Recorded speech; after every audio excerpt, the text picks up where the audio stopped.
Excellence Paul Biya. Beaucoup de rumeurs sont en train de notre président, son Excellence Paul Biya. Beaucoup de rumeurs sont en train de parler qu'il se présentera pour cette campagne présidentielle de 2025. Alors, des analystes dans ce studio sont déjà avec nous. Ils ont analysé que les nouvelles cartes d'identité qui est produit à 48 heures, alors pour entrer en possession de cette carte, il faudrait avoir une somme de 15 500 francs. Alors, dans ce studio, nous sommes déjà avec Marlène Evoutou et voire même d'autres analystes qui vont nous décanter cette situation. Puisque cette vidéo a déjà tourné à moins de 24 heures. Il faudrait retenir dans cette république, son Excellence Monsieur Paul Biya épouse notre première dame, femme de notre président.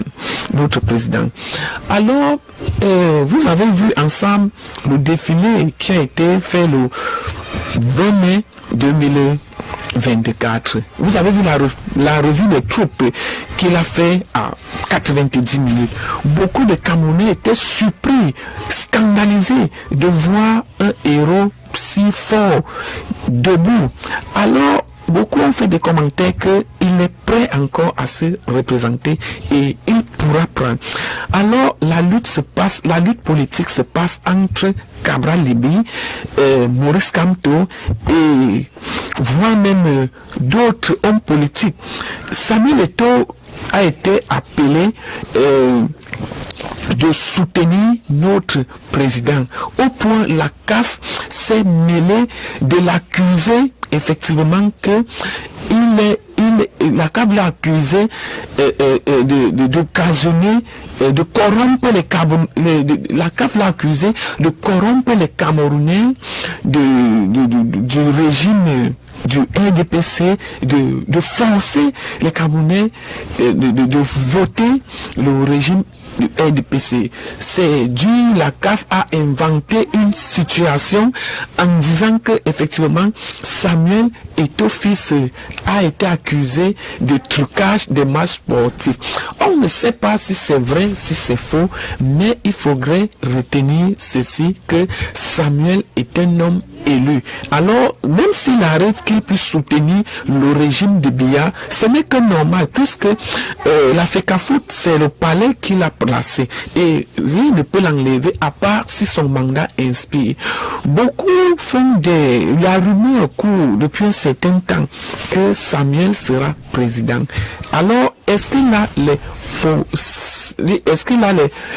a les capacités d'être président? Les combinaisons, ils ont dit Franck Biya plus Samuel Eto'o plus Cabral Libi donne un Cameroun fort. On ne sait pas si c'est vrai, mais écoutons ensemble cette première réalisation qui vous est fournie par l'un des célèbres journalistes analystes qui est déjà au studio pour vous retransmettre effectivement qu'est-ce qui se passe réellement au Cameroun. Écoutons cette situation.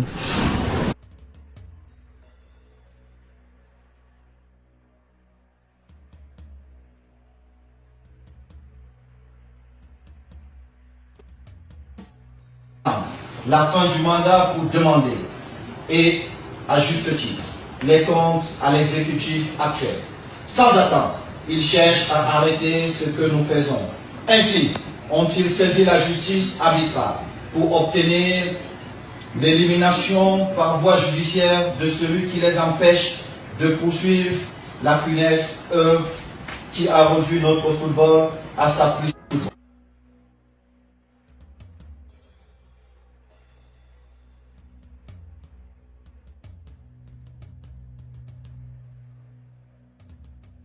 du président de la République du Cameroun, son Excellence Paul Biya, du moins, le président de la République lui-même n'a pas encore contesté cela, donc c'est acté, contrairement à ceux qui pensent le contraire.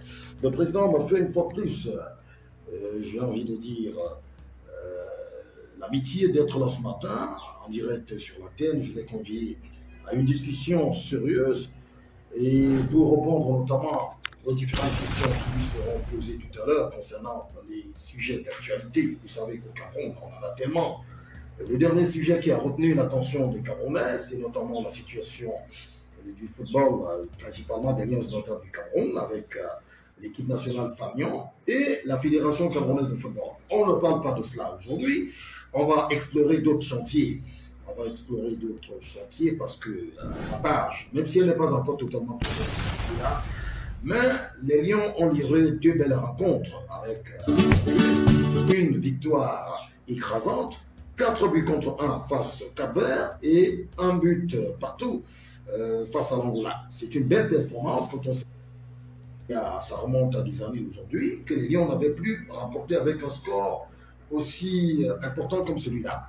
Donc le président est bien installé ce matin, et je l'accueille d'ailleurs avant d'aller saluer toute la forte équipe qui m'accompagne ce matin pour faire cette émission. Bonjour et bienvenue président. Bonjour à toute la population camerounaise. Je voulais les rassurer que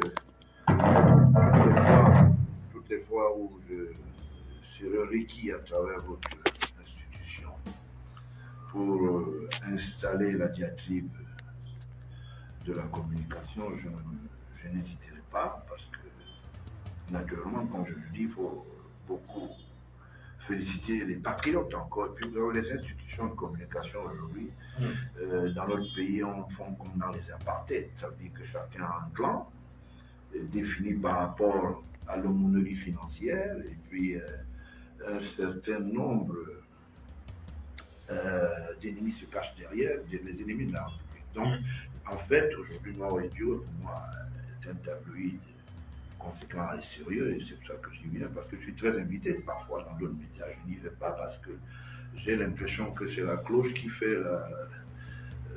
la regardise de la manipulation de l'information. Et puis j'estime que c'est pas ça qu'on attend de médias en tant qu'homme politique. J'estime qu'il faut ouvrir un débat vrai, un débat constructif, un débat qui a une vision collective pour que nous puissions... Notre président. Il faut aller de chantier en chantier. On ne va pas s'éterniser, comme vous l'avez bien dit. Moi, je suis requis aujourd'hui que le football demeure, mais les institutions étatiques qui sont gérées par le président de la République, exécutif et chef de l'État, j'estime que la République est en harmonie avec l'ensemble de la proximité mondiale. Le Cameroun n'est pas le seul pays où l'autocritique est permanente, où il y a des problèmes économiques. Nous pensons que la grande mondialisation, c'est aussi ça. L'autocritique à droite de cité. Donc je pense que le Cameroun est un pays comme tout le reste. Et je voulais encourager toute l'équipe de Noir et Dio et son promoteur, pour ne pas le citer, Fabien. Je ne veux pas dire autre chose. Mon enfant. D'accord. Merci pour cette amitié sincère qui est partagée entre vous et nous, et surtout le PDG Fabien Monofon, qui est toujours là pour veiller au grain, bien installé ce matin encore pour nous suivre en direct de là où il se trouve. Une forte équipe accompagne ce matin René, la rumeur sur la console technique. Au village, on l'appelle René V. Et puis Serge V, évidemment, vous allez comprendre. Entre partant de René V à Serge V, il n'y a qu'un seul pas qu'on fait. Ils sont tous bien, ils sont tous les deux là, bien installés ce matin. Et puis tous les autres, tous les ouvertures qui sont là, qui nous prêtent une main forte en direct sur cette antenne-là. Alors, Président, on va survoler comme cela l'actualité. Il y a beaucoup de choses à dire. On dit depuis un certain temps qu'au Cameroun, il y a les dossiers. Il y a tellement de dossiers sur la table. Avant d'aller dans le vif du sujet, le sujet pour lequel je vous ai convié ce matin pour scruter les hautes instructions du président de la République, pour savoir et comprendre qui en est le véritable dépositaire. Les hautes instructions du président de la République. C'est un débat que personne n'a souhaité, mais qui est dans la place, dans les salons, feutré, et même dans les quartiers, les chaumières, un peu partout, tout le monde en parle. Le débat sur les hautes instructions, qui en est le véritable dépositaire? On en parle ce matin avec vous, avec votre expérience, votre parcours également sur le plan politique. Mais je dois rappeler également à ceux qui nous prennent un instant que vous êtes d'abord à la base un journaliste. Beaucoup semblent l'ignorer. Par le passé, vous avez porté des entreprises, le journal Le Démenti, que beaucoup connaissent, avec ses sorties spectaculaires. C'est une assez brutale et spectaculaire. Il y a également aussi la radio Voice que vous avez lancée. Il y a eu le Démenti radio. Hein? Non, je n'allais pas remettre cela. Je n'ai certes pas une mémoire d'éléphant, mais je ne peux pas oublier cet épisode de votre vie et de votre parcours. Alors, donc, ça, c'est le vif du sujet, les très hautes institutions du président de la République, qui doit les recevoir et qui les répercute. On en parle avec vous tout à l'heure. Mais avant cela, il y a l'actualité, les inscriptions sur les listes électorales. Les partis politiques appellent à s'inscrire sur les listes électorales.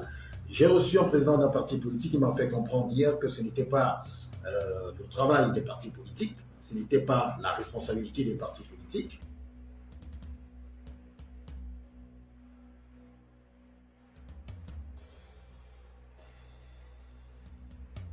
Dans notre pays, d'abord la présidence c'est un service public. La présidence c'est un service public. C'est un ministère, comme le ministère de la Défense, le ministère de la Santé. Ceux qui y travaillent sous l'homologation institutionnelle d'ordre public, y compris le chef de l'État, qui a un cahier de charge. Et le chef de l'État a le devoir de mettre en application ce cahier de charge. Et dans sa pluralité sectorielle. D'où haute instruction n'est pas le légisme. Ça veut dire que ce n'est pas... Haute instruction ne veut pas dire que c'est un problème où on a écrit l'orthographe, on a dit, il y a article 1, haute institution, la présidence, c'est pas ça. C'est un vocabulaire, c'est une phrase. D'accord? Mais il y a ce qu'on appelle, d'une manière structurelle, une organisation et un organigramme. Je voulais tantôt dire. Alors, l'organigramme est pyramidal. Ça veut dire que ça va sous-jacent, ça va haut-jacent. Alors, j'ai l'impression que aujourd'hui, on ira même jusqu'à dire à la fonctionnalité publique que nous, on a investi en tant que citoyens, à travers les institutions, comme le Sénat, comme l'Assemblée nationale, et demander à ceux-là de venir nous expliquer le bon vouloir, le bien vouloir même de ce qu'ils veulent. Pourquoi est-ce qu'ils ne font pas ce que nous voulons? Mais je dis, il y a un problème. J'entends des gens qui disent, le chef de l'État n'implémente pas vite la politique. Pourquoi il ne part pas très vite en brèche? Il y a un problème entre la politique institutionnelle, étatique, et la politique de vision d'un parti. C'est deux choses différentes. Et le parti au pouvoir est tenu de mettre en exergue d'abord la politique étatique en avance. Avant la vision. Parce que c'est ça l'obligation. C'est l'obligation et le tablier qu'ils ont assuré. Alors, donc, je ne vois pas pourquoi, quand on parle de haute instruction, on dit ce n'est pas le ministre d'État Gongo qui devait l'implémenter, il est au secrétaire général. Avant lui, il y en a eu d'autres qui ont mis en place et qui ont mis en exergue ces hautes instructions qui n'ont rien à voir avec ce qu'on appelle une loi. Ce n'est pas une loi qui est votée, non pas du tout. C'est un langage scientifique. Simplement. Simplement. Alors, maintenant, si les gens estiment que c'est du blabla, c'est pour cela qu'ils se trompent souvent d'adversaire. Le secrétaire général est une institution étatique. Je voulais dire le secrétaire général.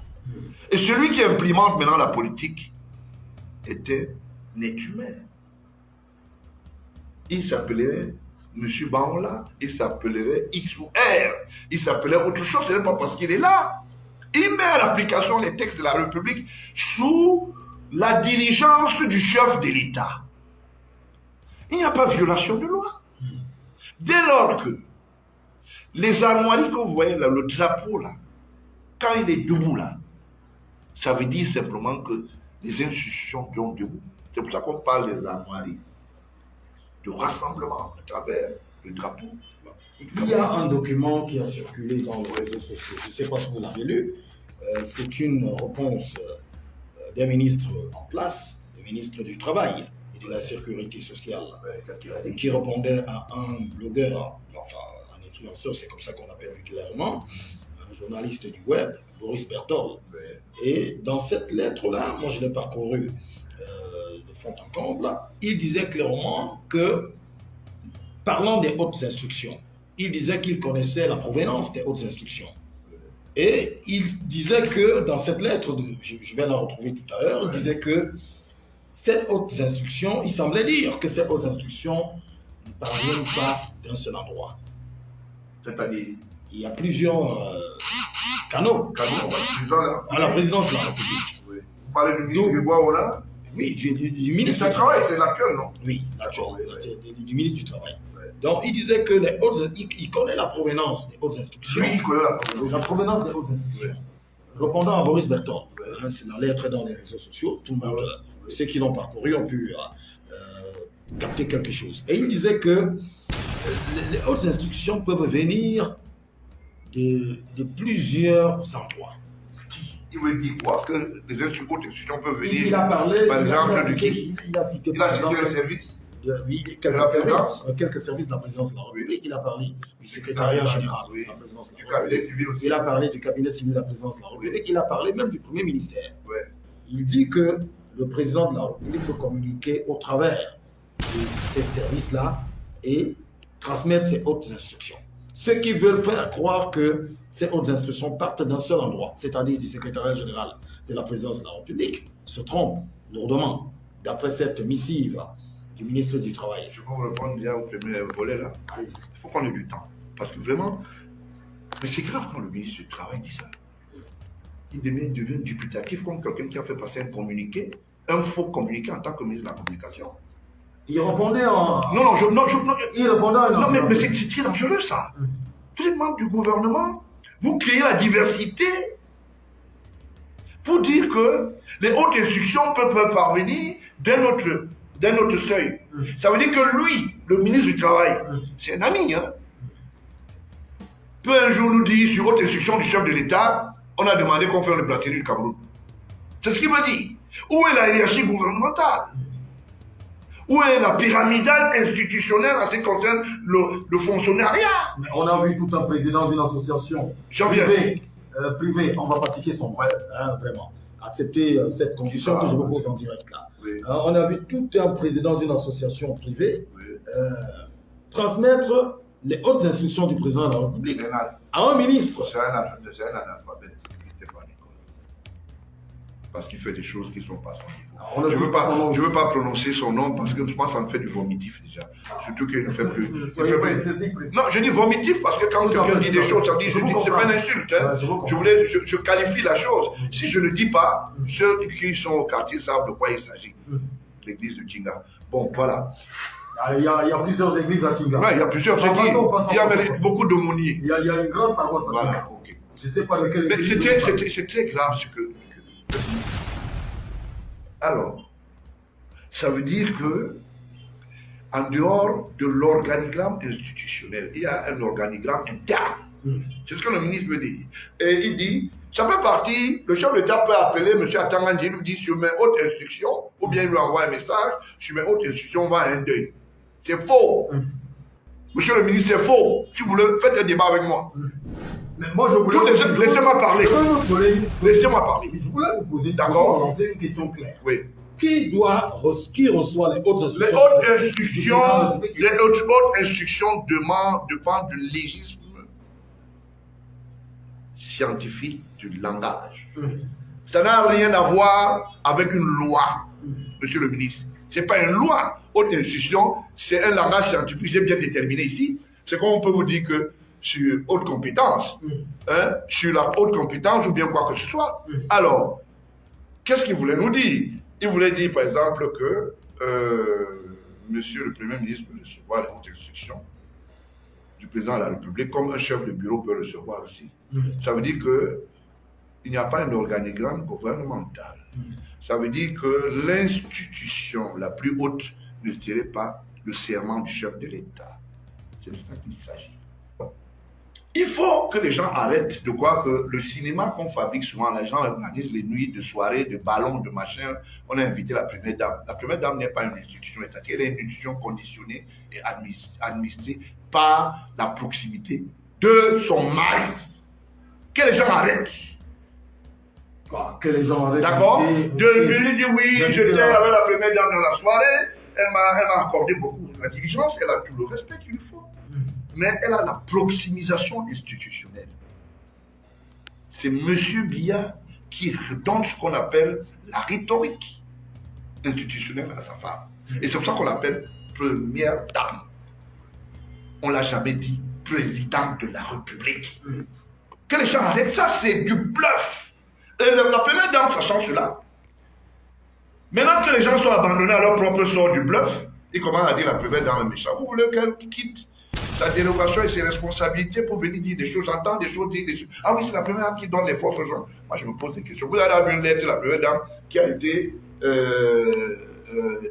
qui a été adressée à un ministre que je te demande de faire quelque chose.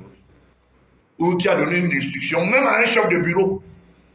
Mais qu'est-ce que les gens veulent? Donc, alors, les gens veulent créer quoi? Une certaine dynamique d'entorse dans le couple présidentiel. Voilà le problème. Et comme le président Paul Biya, sage comme je le suis ici, d'accord, ne pourra jamais faire la frite de ce qu'ils pensent. Vous dites que c'est une pensée vieillissante de la République debout. Vous dites que c'est une pensée démissionnante. La République marche. 26 jours, chacun a un salaire. Je n'ai pas encore vu la marche. Ici, quelqu'un est sorti pour dire que le salaire du fonctionnariat ou bien du ministère ne passe pas. D'accord? Il y a des difficultés. Même si les conditions de vie sont difficiles. Les conditions de vie sont difficiles. La vie chère qui gangrène. Je suis d'accord. Je suis d'accord. Camerounais, les libertés qui sont restreintes. D'accord. Ici et là, c'est extrêmement difficile. Vous savez ce qu'on appelle les APE? Quand les APE de l'Hexagone vont... Le Camerounais le plus... j'ai envie de dire le Camerounais d'en bas, que les petits comprennent. Alors, quand on dit que tout le monde peut recevoir les hautes instructions du président de la République, tout le monde peut les appliquer, ça pose problème. Non, non, ça passe sur le secrétariat. Que vous voulez Qui reçoit les hautes instructions? C'est d'abord le secrétaire général.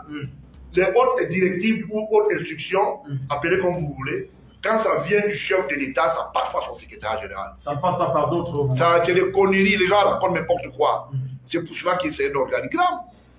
C'est comme quelqu'un qui me dit, monsieur, sortez un document de votre secrétariat, sans que je ne puisse le sortir par ma secrétaire. Je veux le sortir par qui? Par le plancton? Non, il n'a pas qualité.